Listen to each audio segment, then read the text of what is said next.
Good evening, everyone. Welcome to EduTap. This is Perspective 360 Degree, and I'm Surbhi. First of all, a very happy Dhanteras to all of you. Perspective 360 Degree is your one-stop solution for current affairs, descriptive writing, and answer writing evaluation. Today, we are at 26th lecture or 26th topic discussion, I would say, of Perspective 360 Degree. This initiative is aimed to help you in descriptive writing or answer writing by teaching you how to approach certain questions, especially the topics from current affairs, and also by evaluating the answers you send to us in the YouTube comment section and evaluating them for free. Okay, so I hope that the previous 25 lectures have helped you a great deal in understanding how we proceed and how descriptive writing has to be approached. If my audio and video both are clear to you, then kindly let me know in the chat section. I will be happy to carry forward if I get a thumbs up or a good evening from your side saying that, ma'am, yes, the technicalities are clear, so that we can begin today's discussion for the topic Pradhan Mantri Fasal Bima Yojana. Also, just to remind you, NABARD Grade A Phase 2 examination is approaching. So for the last few days and the coming next few days, our focus is specifically on NABARD Grade A examination. The topics are focused on that. Even if some topics don't appear in current affairs, still we are trying to cover them. For example, the schemes that we took in the previous session and in this session. The next session will be conducted on millets. That will be on Monday 5 p.m. So all the other aspirants for SEBI, IBPS, RBI who are waiting for more technical topics with regards to finance or economy, from within a week or so, Perspective 360 Degree would be back to its generalized form. Till then, just focus on these topics because they anyway form a part of your syllabus and a very important part of your preparation. So, PM Fasal Bima Yojana has been in news because Delta farmers dismayed over delay in getting Adangal for crop insurance scheme. Adangal is a form of document through which they can go to the respective bank or insurance agency to avail. To seek their crop insurance. The farmers can do that. This is a news from the Hindu. The another news is again regarding a speech by a JNU professor who says that there are irregulations or lack of regulations in Pradhan Mantri Fasal Bima Yojana. The relevance for NABARD Grade A lies in your agriculture portion. This topic is mentioned specifically directly in your syllabus. Or if I talk about technical and institutional changes in agriculture, non-institutional and institutional agencies in rural credit, not industry. So this is the applicability of this topic in your syllabus. If I talk about RBI Grade B, then in RBI Grade B, your topic agriculture has been mentioned as a separate topic there.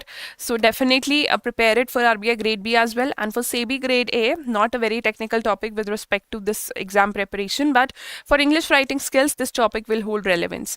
Now, the expected question from any scheme can be, you could be asked about the challenges associated with the implementation of a scheme.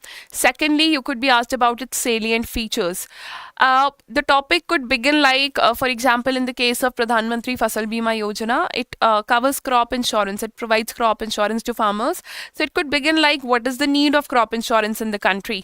And, explain what is the need of crop insurance in the country. In this light, explain the aims and objectives or salient features of Pradhan Mantri Fasal Bima Yojana and what are the concerns associated with its implementation. So your topic could be with regards to the need of a particular scheme, the aims and objectives or salient features of that scheme, or the challenges or concerns associated with it. You could also be asked a way forward separately in your question, so kindly be prepared with it. Here we are covering explain the aims and objectives of Pradhan Mantri Fasal Bima Yojana. What are the challenges associated with it? So this is a very simply framed question. Any similar looking questions will have the same content and the same approach to answering them. This question will give you 15 marks and hence you have to answer it for 600 words. In the given blueprint, the answer blueprint that EduTap provides you with, which is divided into 3 parts, that is introduction, main body and conclusion. Alright, your main body can have as many subheadings as there are micro questions asked in the question. For example, this question has 2 parts that I can see directly. The aims and objectives of Pradhan Mantri Fasal Bima Yojana. Aims and objectives, they're not separate things. They're mostly, overlapping. So we cover them as one micro question. And what are the challenges associated? We cover this as micro question 2. Yes, Deepak, this can be asked in English descriptive as well, since this is a very old scheme. Not very old, but at least, it was started in 2016, so it's like quite old that ways. And before this, also crop insurance schemes were going on. So this is a revamped crop insurance scheme. So yes, in English descriptive, you can be asked about the scheme, but factual data is not very much required when you talk about English descriptive. So in GS part, or if I talk about your ESI ARD part, this is where you require a lot of factual details. You need to be very objective in what you are choosing to write and whatever you're choosing to ignore. So in the main body, as there are two micro questions to this question, so we will have probably two subheadings, and under each subheading, as I always suggest, answer in the form of pointers, answer in the form of points 1, 2, 3. They can have sub points as well and have headings to each of the points that you are answering. That makes the job of the examiner very easy. So now let's break this question down into introduction, main body, and conclusion. So introduction will have general explanation of Pradhan Mantri Fasal Bima Yojana, and here we'll focus on not including the aims and objectives of this, because this will be forming our body part 1. Then body part 2 will be concerned about challenges, and then we'll end with a way forward or a conclusion. Talking about the introduction and giving the general explanation of Pradhan Mantri Fasal Bima Yojana. So just tell me, what is the, how can you start about Pradhan Mantri Fasal Bima Yojana? The moment you start about it, first of all, remember, just like the previous NRLM, National Rural Livelihoods Mission that we discussed, that was a flagship scheme of Ministry of Rural Development. So Pradhan Mantri Fasal Bima Yojana is also a flagship scheme of central government. So that is one of the main objectives of central government. That's why we are calling it a flagship scheme. And yes, you can use the term flagship in your starting line. It impresses the examiner. Second thing that I want you to bring here is the importance of crop insurance in a country like India. We are an agrarian economy. India is an agrarian economy, and again I'm repeating for the third session in line that almost 50% of our population is employed in agriculture, and we need to take care of the livelihoods of these people. Agriculture, again I'm repeating the previous information that 49% of your sowed land, that is where agriculture is practiced, 49% is irrigated, and rest of the 51% is not irrigated at all. And in this 49% also, adequate irrigation is not there. That's the Niti Aayog data. So that makes agriculture very vulnerable to climate shocks, very vulnerable to monsoon changes in monsoon, very vulnerable to pests and diseases and natural disasters like cyclones, tsunami, earthquakes, lightning events, and such things. So in such cases, farmers which are already struggling for their livelihoods, for their income, they are at the receiving end of these losses. So the government had to waive off the loans of farmers. The government had to provide for them. The government wanted to stop farmer suicides. So hence, the previous crop insurance scheme was revamped into Pradhan Mantri Fasal Bima Yojana, and a lot of improvements have been done in Pradhan Mantri Fasal Bima Yojana since 2016 to make it more beneficial for farmers, to just fill up the gaps that are there in the existing scheme. So when you start talking about the scheme in the introduction itself, talk about the need of crop insurance in your country, talk about how this is a flagship scheme and how it has, how beneficial it can be for the country. So talking about it, it is the flagship crop insurance scheme of Government of India, and it is the largest crop insurance scheme in the history of independent India, and globally the third largest scheme in terms of premium, that how much money is spent. And talk about its aim, that you can do. The objective part and the explanation part will be taken in the upcoming body paragraphs. So it's aims to support agriculture production in agriculture by providing affordable crop insurance, which is very important. Affordable is the key term here. To ensure comprehensive risk cover for crops of farmers against all non-preventable natural risk only. Man-made risks are not covered. From pre-sowing to post-harvest stage on an area-based approach basis. From pre-sowing to post-harvest. So once the harvest is done, or a harvested crop is kept somewhere, it is stored before it is sold, till that point it covers the crop. So till the time your farmer gets money in his pocket for all the hard work he's done throughout the entire cropping cycle, and even before that, all of it is covered. And also just remember, it is for natural non-preventable risk only. Man-made risk like natural like nuclear disasters or nuclear hazards are not covered under this. So 29.19 crore farmer applications, we do not feel complete without giving some data in our introduction, and make the data yours, whatever we have discussed till date on perspective 360 degree. Learn it and inculcate that in your answers. To 29.19 crore, almost 29 crore farmer applications have insured their crops under the scheme since 2016. Now let's delve deeper. This is the segment where we discuss the body part of our answer. That means we'll be studying the aims and objectives. The main aim of the scheme has been mentioned in the introduction. Now we'll be talking about its objectives and a little bit of explanation of the scheme. So aim is first of all to provide a comprehensive insurance cover against the failure of the crop, thus helping in stabilizing the farmer's income. What is the scope? So that will also form one part of your aims and objectives. What is the scope? What kind of crops are covered? All food crops and oilseed crops and annual commercial or horticulture crops. For example, apples, sugarcane, they are also covered, for which past yield data is available, that yes, there is yield occurring from this land. Then implementation is by impaneled general insurance company. So it's not like that any company can go to the farmer and ask them for a to purchase a crop insurance. That's not there. That's not the case. It is only by empaneled general insurance companies. The selection of implementing agencies done by the concerned state government through bidding, since agriculture is a state subject. So state governments always have a great role to play in anything related to agriculture or anything that supports it. Now talking about aims and objectives part is clear. Let's appreciate the scheme a bit, because as you can see, this will form this aims and objectives part will form at least 7.5 marks of your answer. So let's appreciate this a bit, that how this will help. First of all, if money is available with farmers in case of any natural calamities, also if that crop is secured, so it helps stabilize the income of farmers so that they continue practicing farming. It also encourages farmers to adopt innovative and modern agriculture practices, because now the farmers are sure that even if my crop fails by using this new seed that an agriculture university just supplied me with, or this new kind of tool or tractor that anybody is urging them to adopt, then they're not afraid of losing out on the entire crop. They're more adaptive of new technologies, new types of seeds, because they know that their crop is insured. Then ensuring flow of credit to agriculture sector. This is very important. Rural credit is very important. Credit to farmers is very important, so that they can keep continuing to practice this occupation. It will help contribute to food security, crop diversification, enhancing growth and competitiveness of agriculture sector, besides protecting farmers from production risks.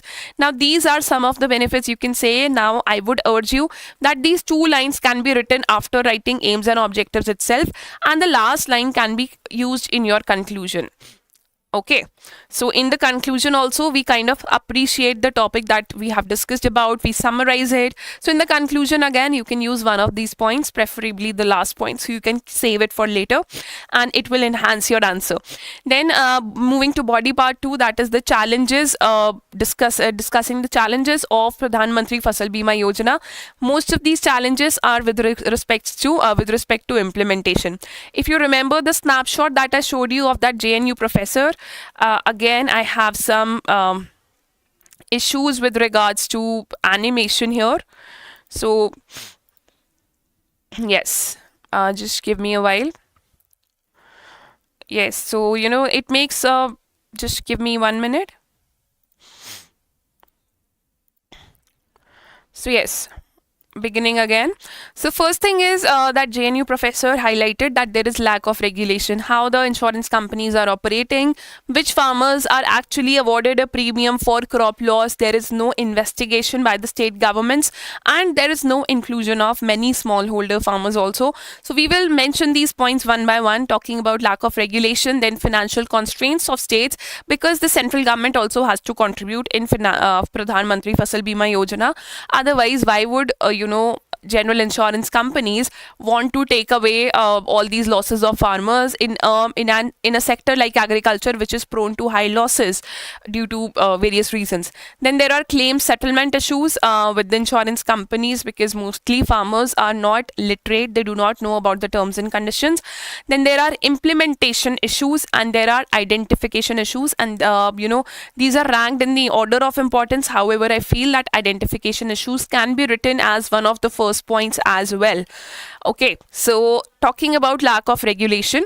Regulation, first of all, there is difficulty to assess crop damage, and since there is difficulty to assess crop damage, hence insurance companies might turn this vagueness around understanding crop damage to their favor in view of localized nature of crop damage, possible negligence, or even false claims by unscrupulous persons, and the non-availability of data at the local level. So there are no independent mechanisms to verify the validity of data provided by insurance companies. That means if there is a farmer who's friends with insurance company, and if that farmer does not suffer a crop loss but his crop is insured, so many a times insurance companies provide premium to such farmers, while there are other farmers who are not very good friends with insurance companies, they are left behind, and there is no data of the state governments, by the state governments. There is no investigation mechanism that can actually help the farmers who are actually in need. So it's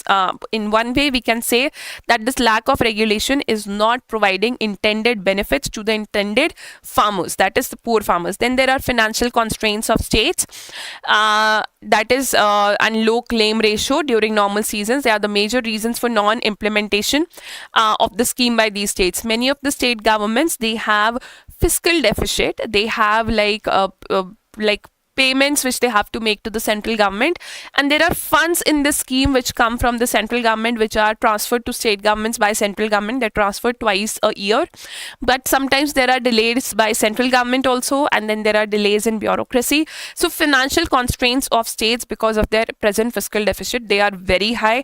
And Pradhan Mantri Fasal Bima Yojana, that's why insurance companies are also not very happy taking up providing farmers with crop insurance, or providing farmers with the benefits or premium out of crop insurance. So states are unable to deal with the situation where insurance companies compensate farmers less than the premium they have collected from them and the center. So state governments fail to release funds on time, leading to delay in releasing insurance compensation. These are not the same points. These are two aspects when we talk about financial constraints of states. So sometimes the money gets transferred to insurance companies, but they do not pass it on to the farmers. But in many times the money is not transferred by state and central government to the requisite insurance companies. Then there are claim settlement issues. Again, that's a very technical issue from the insurance companies end. So many farmers are dissatisfied with both the level of compensation and delays in settlement, because it's the sowing season and the cropping season. That's when the farmers require the highest amount of money. So the role and power of insurance companies here is significant, and in many cases it didn't investigate losses due to a localized calamity and therefore did not pay the claims. So see, insurance, it is a very complex sector, and recognizing the right beneficiaries is tough. So many a times insurance companies take their own stand that this was just a local calamity and hence it is not covered under Pradhan Mantri Fasal Bima Yojana, and many intended farmers are not getting benefits. So there is claim settlement issue. Then there are implementation issue, because insurance companies have shown no interest in bidding for clusters that are prone to crop loss. If I take you back to one of the previous slides, insurance companies here in this scheme, they are impaneled, and they are impaneled on a bidding basis. They have to bid with the state government, and the company that is providing the maximum benefit to farmers and charging least from the governments, that is impaneled, that gets impaneled. So there are clusters for which they are impaneled. Now if there is a cluster where a lot of natural disasters occur, where these are like rain-fed areas, these are dry lands. So these are the areas where insurance companies do not actually volunteer to provide crop insurance. So there is that issue, or implementation or inclusion issue, you can call it. Then identification issues are there, that small and vulnerable farmers, a small and vulnerable class of farmers have not been included in the scheme. In fact, they are the ones who keep on taking losses year after year since they are not able to avail the benefits. It doesn't distinguish between large and small farmers, and thus raises the issue of identification. So the premium or the cost that a small farmer entails is very much equal to the cost that a large farmer entails for crop insurance. And the scheme is a little more strict towards the farmers who have availed loans from banks. So that puts all these small and vulnerable farmers at the hands of formal sector, I would say. Now moving on to the conclusion, first of all, there is a Maharashtra bead model that you can talk about here.